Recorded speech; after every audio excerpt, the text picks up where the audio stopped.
Our first question is with Jay Anderson from Kate Cypress.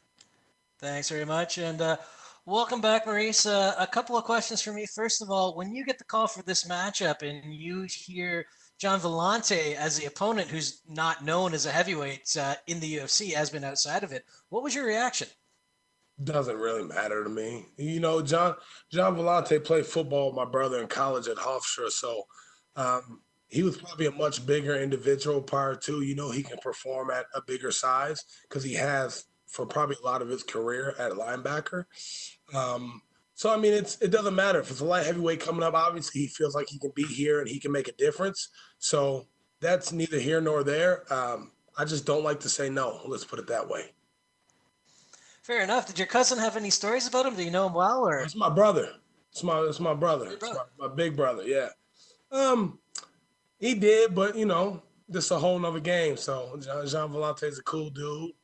I saw him yesterday, happy, all smiles like I am. Seems like he deals with fight week like I do because this is just our job. We're going to go in there and smash each other's face, and that's just our job. And with a smile afterwards. Speaking of fight week, what has this one been like for you? Because I imagine it's pretty strange. You're a lot more restricted on what you can do. So how are you finding it? Shit, you know me, I'm a wild boy at heart, so this has been kind of good. I stay in my room, I COVID free. That's the way to be, baby. So it's easy not to go out because I know what the end game is. It's getting my hand raised and it's putting my family in a better place, and it's moving out to Albuquerque. So it's an easy choice for me to follow the rules and stay here and be able to fight, because if that COVID test comes back positive when I get tested again, I'm not fighting. So it's very simple. And last one for me, you had a lot of success when you first entered the UFC, 3 straight wins. Now on a bit of a slump. Have you changed anything up, made any adjustments, or is this a case of stay the course and trust in what got you here? Um, you know, I switched camps, so instead of being at Factory X, I'm at Jackson Wink, and I'm actually moving out to Albuquerque to be there full time.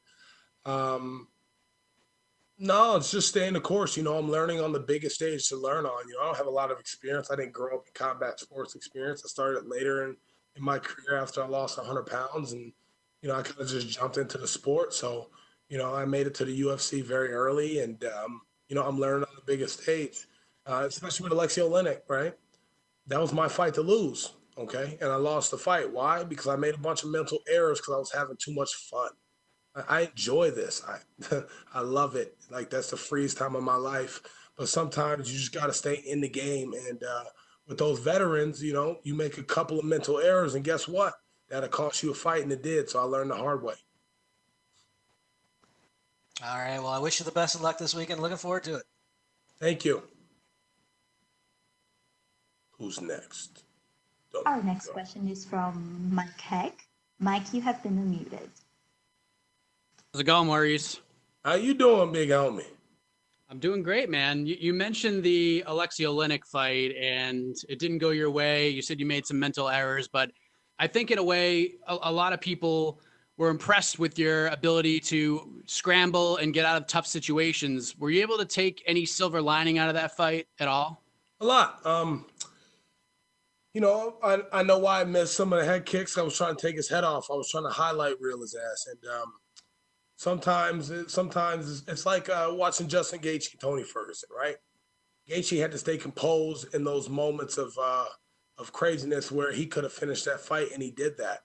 And it was me just, I need to stay composed and stick to the game plan in those moments of, getting caught up and just having fun and wanting to see him just highlight reel him and watch him slide down the cage. So I forgot the question, but it's all right. So it sounds like you did find some silver lining in the fight. Oh, the silver lining. Oh, no, I mean, I go back and look at like my grappling, right? I'm a 3-stripe Brazilian Jiu-Jitsu blue belt, and I take pride in the fact that I do Jiu-Jitsu and a gi, and I love it. I wasn't afraid to grapple with one of the best in the UFC. As a matter of fact, I use that to scramble to get up versus just trying to get up and having him stuff that. So my striking was on point. He threw a bunch of overhands. I was able to evade those and give him my hands back, and that's what made him want to take me down.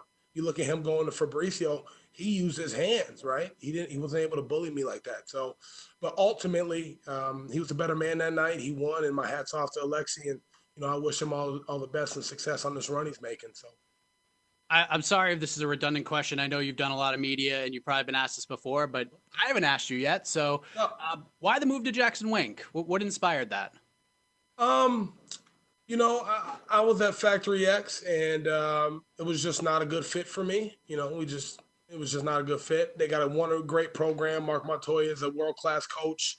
They got world-class coaches, great training partners. I met cool people, but a couple things. I didn't really have heavyweights to work with there.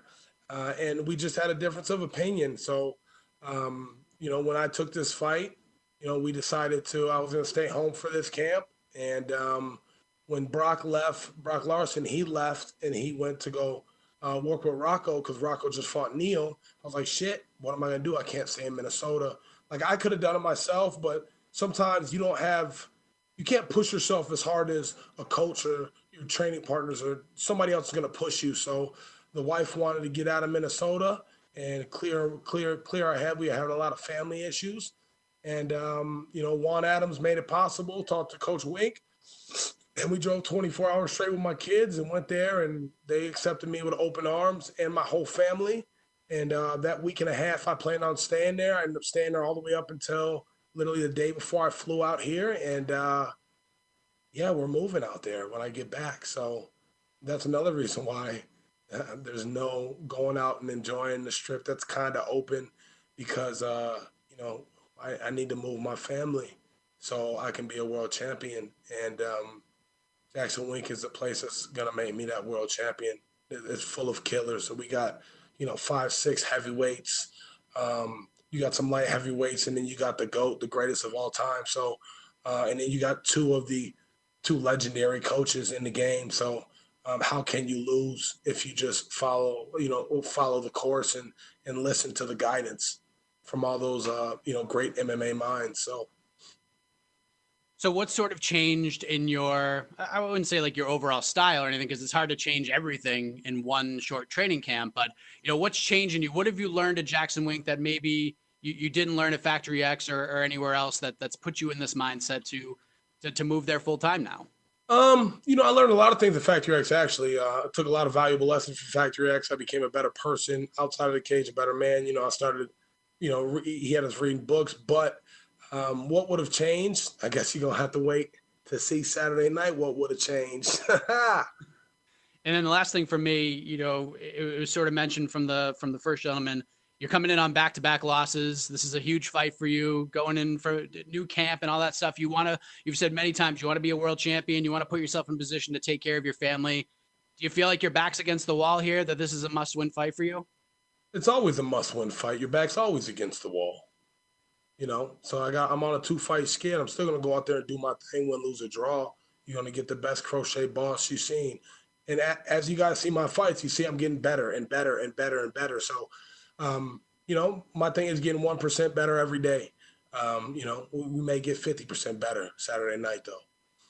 And John seems to be like the perfect matchup for you to do that, correct? Anybody's the perfect matchup. Anybody can get it, just to be sure. I mean, everybody thinks just because he's a light heavyweight that I have some sort of advantage. This guy, he's not going to move up to heavyweight if he doesn't feel he can be successful here. He's fought at heavyweight before, right? He just decided to move down to light heavyweight. I think I'm going to get the best Jean Vellante we've seen yet. And if it's anything less than that, that's on him. That's not on me. All I can think about is the things that I can control. Well said, sir. Good chat with you. All the best on Saturday. Thank you so much. That's all we have for you today, Maurice. That's all you got for me? I'm appalled. Thank you so much, guys. I appreciate the time.